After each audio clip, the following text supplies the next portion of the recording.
Good morning po mga Kongs. Recently po naging issue yung unmodified opinion na rating po ng Commission on Audit sa Office of the Vice President. Ang tanong lang po, and of course yung palasyo po kasi parang sinabi na rin po na nilinaw na po na hindi po nangangahulugan na kapag nagbigay po ng unmodified opinion ay lusot na po doon sa tinatawag na mga irregularities sa paggastos po ng pondo ng OVP. Pero ang tanong ko lang po with regards to your reaction din po, hindi po ba maapektuhan yung mga na-reveal dun sa mga hearings ng Good Government Panel dito po sa nilabas na unmodified opinion ng COA sa OVP? Thank you po. Hindi naman po dahil unang-una hindi porke sinabing unmodified ibig sabihin wala nang problema dahil kung wala pong problema yung pagkakagamit po ng pondo ng OVP, di sana hindi rin po naglabas ng notice of disallowance ang COA. So maliwanag naman po ang ating naging mga issue sa ating impeachment complaint sa mga articles. Ito po yung nilatag natin. Ang pinakamaganda po dito ay sagutin po nila ng maayos.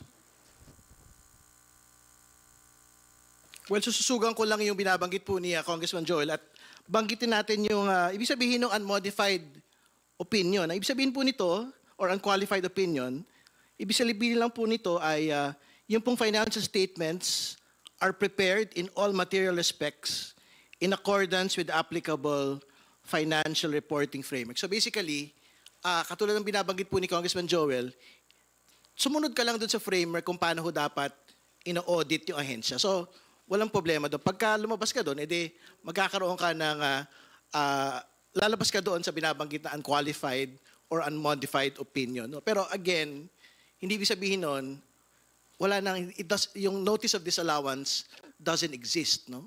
Yung 73 million na pinapasoli, pinapasoli pa rin po hanggang sa araw na ito. So ibig sabihin, iba hong ruta yun, ibang batayan kung bakit po may ganun pong notice of disallowance na ibinigay dito po sa OVP. Follow-up lang po. So sa Makatwid, kahit po gamitin ng kampo ni VP Sara ito pagdating ng impeachment trial na kumbaga nakakatanggap nga po sila ng ganitong rating mula sa COA, hindi pa rin po ubra yun? Sa akin po paniniwala, hindi po. Dahil paano po nila ipaliliwanag kung paano nila ginamit o ginasta yung 125 million in 11 days. Kahit naman po hindi tayo auditor, kahit hindi naman po tayo COA, tingin ko naman po, hindi naman po kinakailangan maging matalino para masabi na wala, no, ito'y may problema o wala. Again, babalikan din ho natin yung ilan po sa mga ebidensya, no, particularly doon sa paggamit po ng mga safe houses. Ang pinag-uusapan ho natin sa safe houses dito, ang presyo ng upa parang presyo ng upa sa mga exclusive na mga village, sa mga condo ho sa BGC. 450,000, 500,000 per month. No? So, I'm quite certain yung mga safe houses na alam po ng mga intelligence and law enforcement personnel po natin, parang hindi naman ata ganun. Yung pong upa sa ganito po mga klase ng mga safe houses po natin.